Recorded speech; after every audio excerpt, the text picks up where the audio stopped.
Hello guys, তোমরা সবাই কেমন আছো? আশা করি ভালোই আছো, সুস্থ আছো। আমিও ভালো আছি। আর অনেক দিনের পরে আমি ভিডিও ছাড়ছি। সবাই ভাবে যে এতদিন পরে পরে কি মুখ দেখাতে আসে। তো এখানে রেডি হয়ে আমরা বেরিয়ে গেছি আমার মেয়ের স্কুল ড্রেস আনতে। তো এখানে বলছি আমি ডেলিভারি হওয়ার পরে থেকে ভিডিও আমি ছাড়তে পারিনি। আর আমি একদম একা। বাড়িতে অনেকজনের সঙ্গে ননদ সবাই থাকে। তো আমি আমার দুটো বাচ্চাকে নিয়ে থাকি, আমার হাজব্যান্ড বাইরে থাকে, ঠিক আছে। তো ওই জন্য আমি একা সামলাতে পারিনি, ভিডিও করতে পারিনি।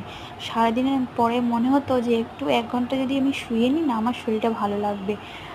কারণ সারাদিন ছেলের পিছনে, মেয়ের স্কুল, সকাল থেকে উঠে ওই কাজেই লেগে থাকি।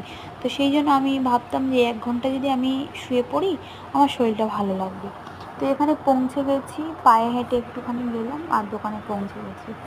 তো এবার থেকে আমি আশা করব রোজের ভিডিও, মিনি ব্লগ কমসে কম আমি ছাড়ার চেষ্টা করব। তোমরা আবার যারা যারা ভিডিও দেখো অবশ্যই আমার কমেন্টে জানাবে ভিডিও আমার কেমন হয়।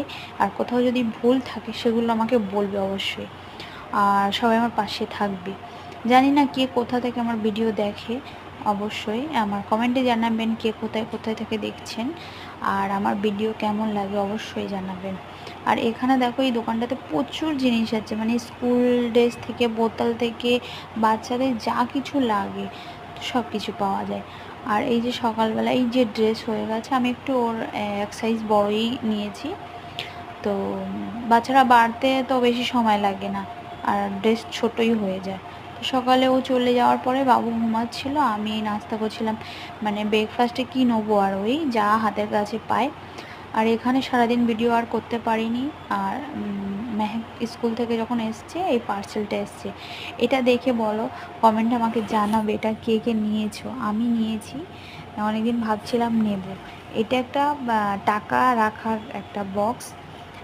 এতে সব কিছু কাউন্ট করা আছে, 500 100 করে। যখন যা হবে ফেলবে আর সেটাকে টিক মেরে দেবে। আমি এত ফেলেছি। তো আমার খুব ভালো লাগলো। অবশ্যই ভিডিওটা কেমন লাগলো জানাবে। আর এটা কার কার কাছে আছে অবশ্যই আমাকে কমেন্ট করবে।